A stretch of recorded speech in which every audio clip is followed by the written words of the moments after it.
போன கிழமை ஒரு வீடியோ ஒன்று போட்டது. அந்த வீடியோ வந்து இதை பற்றினா, கொழும்பு கட்டுநாயக்க விமான நிலையத்திலிருந்து தெற்கி நோக்கி புறப்பட்ட ஒரு விமானம் புறப்பட்ட உடனேயே பறவைகள் மோதினதுனால கிட்டத்தட்ட 3 மணித்தியாலம் நீர்கொழும்பு வான் பரப்புல அந்த விமானம் வட்டம் அடிச்சு 3 மணித்தியாலத்துக்கு பிறகு கட்டுநாயக்க விமான நிலையத்தில் சேஃபா இறங்கினது. இது சம்பந்தமான ஒரு வீடியோ செய்தியை வந்து போட்டிருந்தேன். அதுல வந்து நிறைய கமெண்ட் ஒரே மாதிரி வந்திருந்தது. 3 மணித்தியாலம் அதுல வட்டம் அடிச்சதுக்கு பதிலாக இந்த விமானம் பறந்து பாதி தூரம் போயிருக்கலாம் அப்படின்னு. சிலர் வந்து அதை முட்டாள் விமானிகள் அப்படின்ற மாதிரி பேசியிருந்தாங்க. ஏன்னா அந்த வீடியோவில் வந்து சேஃபா பத்திரமா கொண்டு தரையிறக்குன விமானிகளுக்கு வந்து பாராட்டு மழை குஞ்சு வருது, நீங்களும் பாராட்ட விருப்பம் இருந்தால் பாராட்டுங்கண்டு.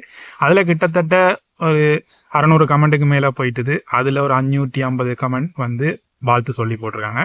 அதை பார்த்த சிலர் வந்து இது முட்டாள் விமானிகள் என்ன மாதிரி கொஞ்சம் பேர் பேசியிருந்தீங்கன்னா வந்து அந்த ஒரு மிச்சம் ஒரு 50 கமெண்ட்ல அதுல கொஞ்சம் பேர் வந்து ஏன் இப்படி 3 மணித்தேலம் வட்டம் அடிச்சது, அதுக்கு பதிலாக உண்மையிலேயே போயிருக்கலாம் தானே, வட்டம் அடிச்சதுக்கான காரணம் என்ற சந்தேகத்தை கேட்டிருக்காங்க.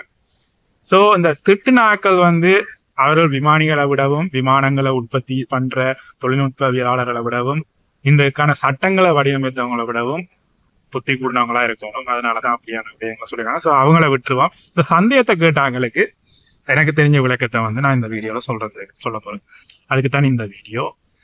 என்ன காரணம் என்றால், புறப்பட்ட உடனேயே இந்த விபத்து நடக்குது. பறவை வந்து அந்த விமானத்துல மோதுது. மோதின உடனேயே எவ்வளவு பெரிய பாதிப்பை அந்த மோதல் வந்து உருவாக்கி இருக்குன்றது வந்து விமானிக்கு தெரியாது. ஒரு ரெட் அலர்ட் மட்டும்தான் வழங்கப்படும். பறவை மோதிருக்கு. சில நேரம் அந்த பறவை என்ஜினுக்குள்ள போய் சிக்கப்பட்டு இருக்கலாம். உடனே விமானம் என்ஜின் வந்து செயலிழக்கக்கூடிய ஒரு நிலையும் உருவாகலாம். அது வந்து விமானிக்கு தெரியாது. உடனே விமானத்தை தரையிறக்கிறதா முதலாவது செய்ய வேண்டியது. சட்டத்தின்படியும் சரி, ஒரு சிறந்த விமானி செய்ய வேண்டியதும் முதலாவது பயணிகளோட உயிர் தான் முதன்மை. அதைத்தான் அவங்க வந்து பார்க்கணும். பறவை மோதிட்டுது என்ற உடனே அவங்க வந்து முதலாவது செய்ய வேண்டிய வேலை தரையிறக்கிறது பத்திரமா. விமானம் அப்பதான் புறப்பட்டது. ஸோ பக்கத்திலேயே விமான நிலையம் இருக்குது. ஆனா விமானம் 11 மணித்தியாலம் பறக்கிறதுக்கு தேவையான ஃபியூலையும் நிரப்பி கொண்டு தான் போனது. டேக் ஆஃப் வெயிட்டும் லேண்டிங் வெயிட்டும் வந்து ஒன்று கிடையாது. அந்த அளவு பாரத்தோட ஒரு விமானம் வந்து தரை இறங்கிச்சுண்டா அதுல முன்பக்கம் இந்த லேண்டிங் கியர் வந்து உடைஞ்சு போறதுக்கான சாத்தியக்கூறு அதிகம். உடைஞ்சு போனா என்ன நடக்கும்? விமானத்தின் அடிப்பகுதி ஃபுல்லா நிலத்துல தேயும். அதனால தீப்பற்ற கூடும். ரெக்கைகள் வந்து பேலன்ஸ் இல்லாமல் கீழே அடிபட்டுச்சண்டா அவ்வளோ ஃபியூலும் பத்திச்சண்டா என்ன ஆகும்? ஒருத்தருமே மிஞ்ச மாட்டாங்க. ஸோ ஃபியூல் டம்ப் பண்ணணும். அதில் இருக்கிற பெட்ரோலை வந்து தரையிறங்குறதுக்கு என்ன வெயிட் அந்த விமானத்துக்கு கொடுக்கப்பட்டிருக்குதோ அந்த அளவுக்கான ஃபியூலை வந்து அதில் குறைக்கணும்.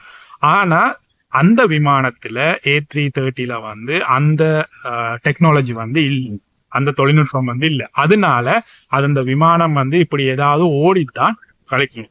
அது விமான நிலையத்துக்கு பக்கத்திலே ஓடுறனால இன்கேஸ் விமானத்தின் என்ஜின் செயலிழந்தாலும் அதால பத்திரமா தரையிறங்க முடியும். 2 என்ஜினுமே வந்து ஃபுல்லா செயலிழந்தாலும் அந்த விமானத்தால தரையிறங்க முடியும். அதனாலதான் ஒரு விமான நிலையத்துக்கு பக்கத்திலேயே அது வந்து ரவுண்ட் அடிக்கிறது. என்னத்துக்குண்டா ஒரு 10 இருந்து 15 நிமிஷம் மட்டும்தான் என்ஜின் இல்லாம அந்த விமானத்தால பறக்க முடியும்.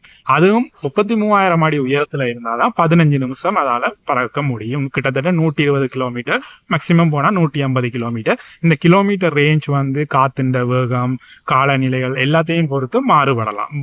விமானத்தின் வெயிட் இதுகளை கொண்டு அது 120 கிலோமீட்டரா, 150 கிலோமீட்டரா, 90 கிலோமீட்டரும் வரலாம். அது வந்து தீர்மானிக்க முடியாது. ஆனா அவரேஜா 120 இருந்து 150 கிலோமீட்டர் பறக்கலாம். அது 33,000 அடியில பறந்து கொண்டு இருக்கைகளை மட்டும்தான். அப்படி இல்லை என்றால் அதுல உயரத்தை பொறுத்து 1 நிமிஷம் 2 நிமிஷம் கூட அந்த கால அளவு மாறலாம். மொத்தம் 15 நிமிஷம் பறக்கலாம். ஆனால் அதுல உயரத்தை பொறுத்து 1 நிமிஷம் 2 நிமிஷம். இப்ப இது வந்து ஒரு 3 நிமிஷம் கேப்ல தான் இந்த விமானம் வந்து சுத்தி கொண்டு இருக்குது. அதால உடனடியா லேண்ட் பண்றதுக்கு சேஃபான டைம் பார்த்துக்கணும். இன்கேஸ் இப்படி 3 மணித்தியாலம் பட்டம் அடிக்குது தானே, இடையிலேயே உடனே செயலில் இருந்துச்சுன்னா டக்குன்னு கொண்டு வந்து லேண்ட் பண்ணுவாங்க. அப்ப அந்த ரிஸ்க், இந்த 2 ரிஸ்க்ல எந்த ரிஸ்க் பெரிய ஒரு பாரதூரமான சம்பவத்தை கொண்டு வரும்ன்றதை பொறுத்து இது மாறும். அதுக்கேற்ற மாதிரி விமான நிலையமும் வந்து தயாராக தான் இருக்கும். ஃபயர் என்ஜின்ஸ் எல்லாம் நிப்பாட்டி, தீயணைப்பு படைகள் எல்லாம் நிப்பாட்டி, மருத்துவ உதவிகள் எல்லாத்தையும் ரன்வேக்கு பக்கத்துலேயே கொண்டு நிப்பாட்டி ரெடியாக தான் இருக்கும். இன்கேஸ் ஏதாவது ஒரு ஆபத்து நடந்துச்சுன்னா அவங்கள காப்பாற்றக்கூடிய மாதிரி. இதே இவங்க எதிர்பார்க்குற மாதிரி அந்த விமானம் பறந்து போகுதுன்னு வைப்பேன்.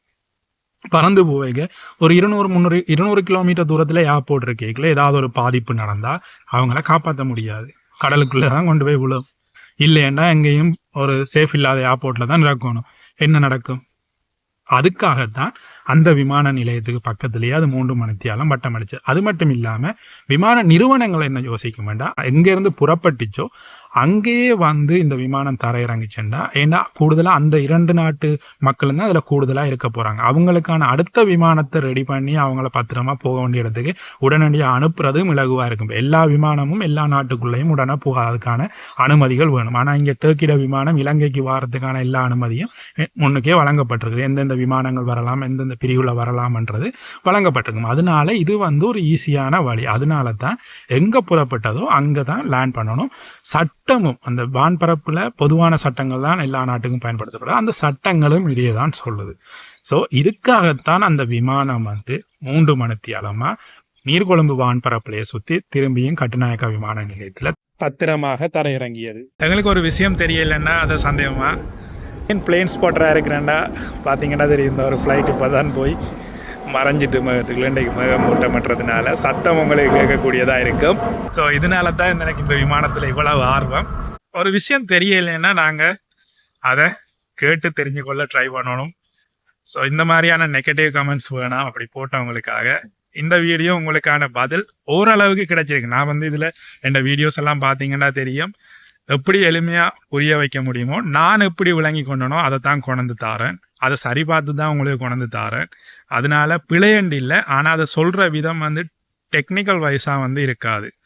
எங்களுக்கு எப்படி இலவாக புரிஞ்சு கொள்ளலாம். முண்டையே கூட ஒரு வீடியோ போட்டேன், சார்ட்டர்ட் ஃப்ளைட்டுண்டா என்னென்னா நாங்கள் கேடிஹெச் வாங்கினதை செல்ஃபுக்கு எடுத்துக்கொண்டு எப்படி கொழும்புலேருந்து வவுனியாவுக்கு போகிறோம் இல்லை ஜாழ்ப்பாணத்துலேருந்து கொழும்புக்கு போகிறோமோ அது மாதிரி தான் விமானத்தில் எங்கேயும் போகிறதுக்கு ஒரு விமானத்தை செல்ஃபுக்கு எடுத்தோம்னா பைலட்டோட தான் வருவாங்க, அது வேறு. செல்ஃபுக்கு எடுத்தோம்னா அதை சிம்பிளாக புரிஞ்சு கொள்றதுக்கு. இப்போ நான் இதை பார்த்துட்டு செல்ஃபுக்கு பைலட் எப்படி வருவார், நீங்கள் என்ன பைலட்டோன்னு கேட்டால் அது இல்லை, நான் அதை விளங்குற மாதிரி சொல்கிறேன். அப்போ எப்படி சொல்கிறோம்ன்றதே நீங்கள் வடிவாக்கிற வச்சு அதுக்கான கமெண்ட்டுகளை போட்டிங்கன்னா ஈஸியாக இருக்கும். இந்த மாதிரியான முரண்பாடுகள் கருத்து வேறுபாடுகள் ஏற்படாது. நன்றி. தொடர்ந்து வியான்சா பிளேன் ஸ்பாட்டுக்கு சப்போர்ட் பண்ணுங்கள்.